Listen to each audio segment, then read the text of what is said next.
तृतीय वर्ष हिंदी साहित्य के विद्यार्थियों, हम आज अपना पाठ्यक्रम शुरू करने वाले हैं। तो मैं पहले कबीर से शुरू करती हूँ।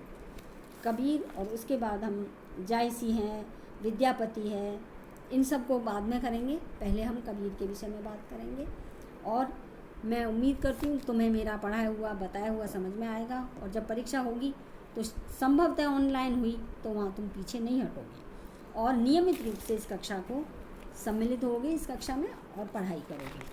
तो कबीर शुरू करने से पहले कबीर के पद बाद में, पहले कबीर का परिचय पढ़ते हैं। कबीर दास जी, इनकी उत्पत्ति के संबंध में अनेक प्रकार के प्रवाद प्रचलित हैं। कहते हैं काशी में स्वामी रामानंद एक भक्त ब्राह्मण था, जिसकी विधवा कन्या को स्वामी जी ने पुत्रवती होने का आशीर्वाद भूल से दे दिया। फल यह हुआ कि उसे एक बालक उत्पन्न हुआ, जिसे वह लहर तारा के ताल के पास फेंक आई। नीरू नाम के जुलाहा ने उस बालक को अपने घर ले जाकर पालन पोषण किया। यही बालक आगे चलकर कबीर बना। कबीर का जन्म काल जेठ सुदी पूर्णिमा सोमवार विक्रम संवत 1456 माना जाता है। कहते हैं कि कबीर प्रारंभ से ही हिंदू भाव से भक्ति करने की प्रवृत्ति दिखाई लक्षित हो रही थी, जिसे पालने वाले माता पिता ने न दबा सके। वे राम राम जपा करते थे और कभी कभी माथे पर तिलक भी लगा लेते थे। इससे सिद्ध होता है कि उस समय में स्वामी रामानंद का प्रभाव खूब बढ़ रहा था, फैला हुआ था। छोटा बड़ा ऊंच नीच का भेद समाप्त होने लगा था। कबीर पर भक्ति का संसार बचपन से ही हावी था, प्रभावमान था। रामानंद जी के महात्मा को सुनकर कबीर के हृदय में शिष्य होने की लालसा जागी होगी। ऐसा प्रसिद्ध है कि एक दिन वे एक पहर रात रहते ही उस घाट की सीढ़ियों पर जाकर पड़ गए जहाँ रामानंद जी स्नान करने के लिए उतरा करते थे। स्नान को जाते समय अंधेरे में रामानंद जी का पैर कबीर के ऊपर पड़ गया। रामानंद जी बोल उठे, राम राम कहे। कबीर ने इसी को गुरु मंत्र मान लिया और वे अपने को रामानंद जी का शिष्य कहने लगे। कबीर साधुओं का सत्संग भी रखते थे तो जुलाहे का काम भी करते रहते थे। कबीर पंथ में मुसलमान भी हैं।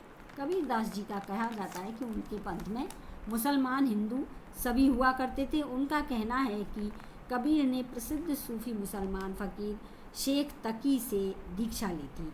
वे उस सूफी फ़कीर को ही कबीर का गुरु मानते थे। कबीर प्रारंभ से ही हिंदुओं को मानते और उनकी उपासना की ओर आकर्षित होते रहते थे। अतः उन दिनों रामानंद जी की धूम थी। अवश्य ही होने के उनके सत्संग में भी ये सम्मिलित होते थे। कबीरदास जी रामानुज की शिष्य परंपरा में होते हुए भी रामानंद जी भक्ति का एक अलग मार्ग निकाल रहे थे, जिसमें जाति पाति का भेद और खान पान आचार दूर कर दिया था। जाति पाति का भेद दूर किया था और खान पान में जो आचार विचार थे जो सही नहीं थे उनको दूर किया। अतः इसमें कोई संदेह नहीं कि कबीर को राम नाम रामानंद जी से प्राप्त हुआ था। आगे चलकर कबीर ने रामानंद के राम से भिन्न हो गए, अर्थात उन्होंने अपना अलग पंथ बनाने का निश्चय किया। कबीर ने दूर दूर तक देशाटन किया, हठयोगियों तथा सूफी मुसलमान फ़कीरों का भी सत्संग किया। अतः उनकी प्रवृत्ति निर्गुण उपासना की ओर दृढ़ हो गई। अद्वैत के स्थूल रूप का निर्गुण उपासना की ओर अद्वैत के स्थूल रूप का कुछ परिज्ञान उन्हें रामानंद जी के सत्संग से ही पहले ही प्राप्त हो चुका था। वो ब्रह्म हिंदुओं की विचार पद्धति में ज्ञान मार्ग का एक निरूपण था। उसी पर कबीर ने सूफियों के ढर्रे पर उपासना का ही विषय नहीं, प्रेम का भी विषय बनाया और उसकी प्राप्ति के लिए हठयोगियों की साधना का समर्थन किया। इस प्रकार उन्होंने भारतीय ब्रह्मवाद के साथ सूफियों के भावात्मक रहस्यवाद हठयोगियों का साधनात्मक रहस्यवाद, वैष्णवों का अहिंसावाद तथा प्रपत्तिवाद का मेल करके अपना पंथ खड़ा किया। उनकी वाणी में ये सब अवयव आज भी स्पष्ट लक्षित होते हैं। यद्यपि कबीर की वाणी निर्गुण की वाणी कहलाती है, पर उपासना के क्षेत्र में ब्रह्म निर्गुण बना नहीं रह सकता। सेव्य सेवक भाव में स्वामी में कृपा, क्षमा, औदार्य आदि गुणों का आरोप हो ही जाता है। इसीलिए कबीर के वचनों में कहीं तो निरुपाधिक निर्गुण ब्रह्म की सत्ता का संकेत मिलता ही है। पंडित मिथ्या करहु विचारा, ना वह सृष्टि न सिरजनहारा। ज्योति स्वरूप काल नहीं, उहाँ वचन न आही शरीरा। थूल अथूल पवन नहीं पावक, रवि शशि धरनी न नीरा। कबीर का सर्ववाद पर कहा हुआ वाक्य है, आपहु देव, आपहु पाती, आपहु कुल, आपहु है जाति। फिर ईश्वर के लिए कबीर कहते हैं, साईं के सब जीव हैं, कीरी कुंजर दोय।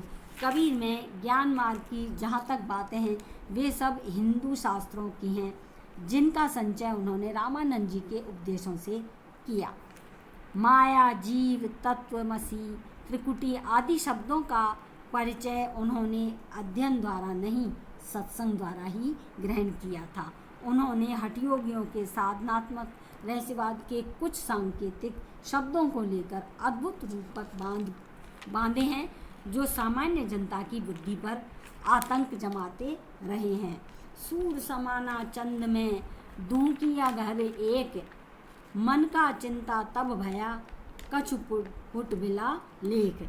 आकाशे मुख औंधा कुआ, पाताले पनिहार, ताका पानी कोई हंसा पिवे, बिरला आदि विचार। वैष्णव संप्रदाय से उन्होंने अहिंसा का तत्व ग्रहण किया, जो कि पीछे होने वाले पीरों फकीरों को भी मान्य है। हिंसा के लिए वो मुसलमानों को बराबर फटकारते रहे हैं। दिन भर रोजा रखत हैं, रात हनत हैं गाय, यह तो खून वह बंदगी कैसी खुशी खुदाए। उपयुक्त विवेचन से यह स्पष्ट है कि ज्ञान मार्ग की जो बातें कबीर ने हिंदू साधु सन्यासियों से ग्रहण की, जिनमें सूफियों के सत्संग से उन्होंने प्रेम तत्व का मिश्रण किया और अपना एक अलग पंथ चलाया।